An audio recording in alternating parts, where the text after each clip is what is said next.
La biodiversité, c'est évidemment l'affaire de tous. Mais c'est aussi un petit peu le métier de quelques-uns. C'est le principe de la vie, les réseaux. Donc on a des étudiants qui viennent à notre rencontre. C'est une réussite. Trouver un métier dans la transition écologique pour donner du sens. Depuis plusieurs années, ce qui était le salon de l'écologie, qui est maintenant devenu le salon Natura.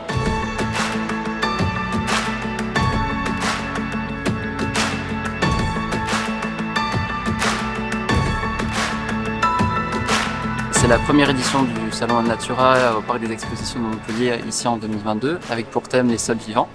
C'est un salon qui a comme premier objectif de réunir, d'unir même, tous les professionnels d'une filière qui tourne autour de l'écologie et la biodiversité pour unir et il n'y a rien de mieux que de mettre les gens face à un problème et le sol vivant, ça renvoie malheureusement sur une situation de départ, un diagnostic, c'est que le sol est en mauvaise santé. Les sols se dégradent. Donc on est bien dans un élément là qui illustre la fameuse érosion mondiale de la biodiversité. Or, le problème de la biodiversité, et je vous dire un peu crûment, on est vraiment dans la merde. Non mais comme ça, je le dis une fois pour toutes. Mais quand on parle de limites planétaires, le réchauffement climatique, c'est rien par rapport à la biodiversité. C'est pas moi qui le dis, ce sont tous les enjeux. Et je dirais même que... Y compris les scientifiques du GIEC. Exactement, tout le monde le dit. Et la seule solution que nous avons pour nous adapter à ce réchauffement climatique, c'est la diversité biologique. C'est la seule solution. Le format de l'événement pour unir tous ces acteurs, ça a été celui du salon. Et un salon, on en a tous un chez nous. Un salon, c'est un lieu où on invite les gens.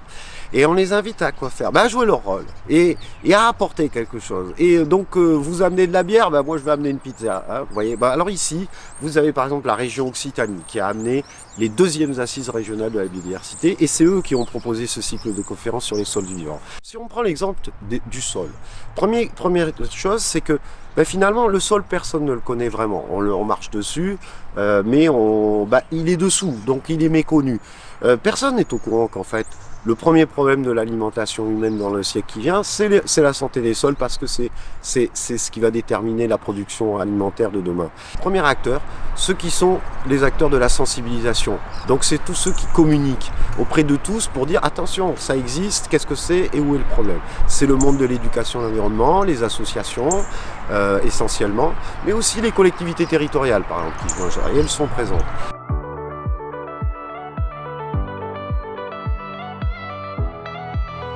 Lors de notre discussion, nous allons interroger la place de la science dans notre culture. On a en tout cas une production qui met le sujet de la biodiversité au centre. Ce sujet devient un sujet de création et devient un sujet effectivement d'interrogation sociétale. Et la question se pose toujours de comment on fait justement pour toucher un public très large, et pas uniquement les gens qui sont déjà convaincus. Les scientifiques utilisent un discours qui est épuré de tous les aspects et de toutes les démarches culturelles.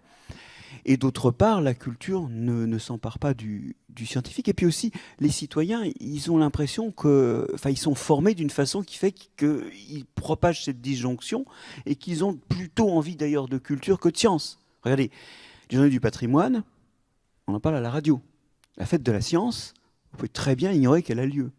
Ce qu'on a trouvé super dans le salon et dans l'idée et dans le déroulé, c'était de vraiment décloisonner entre le monde étudiant, le monde de la recherche, des collectivités, des institutions.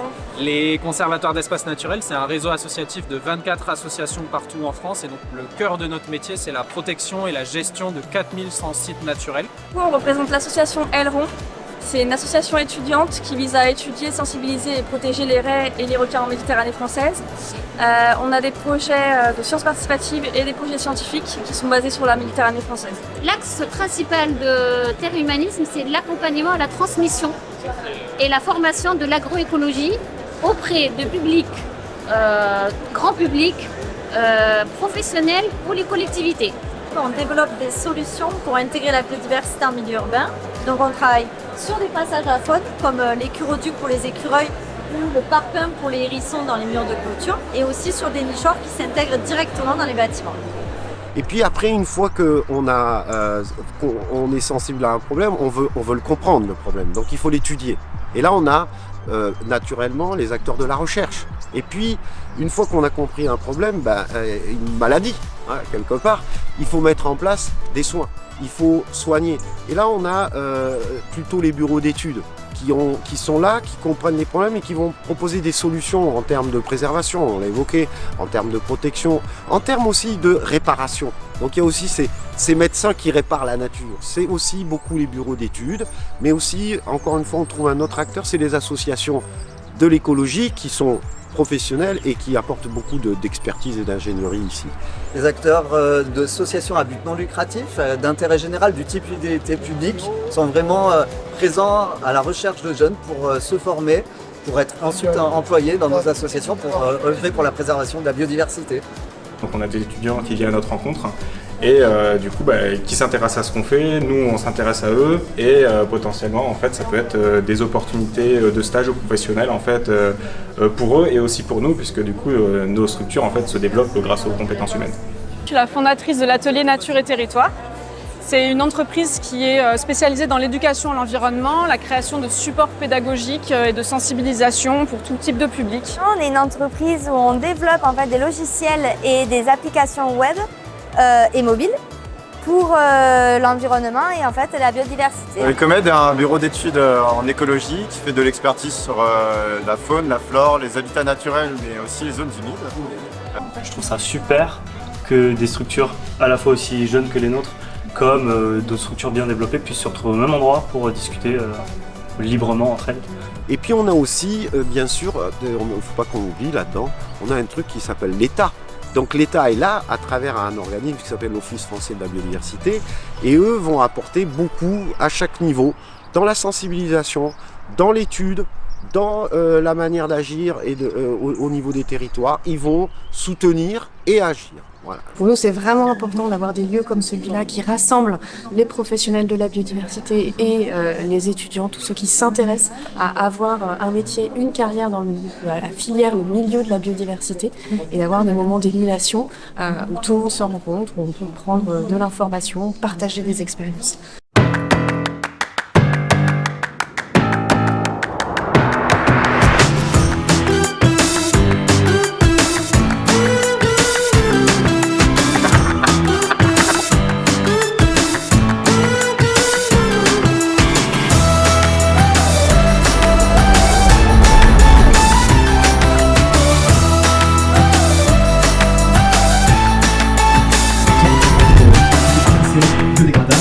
Donc, je vais en parler.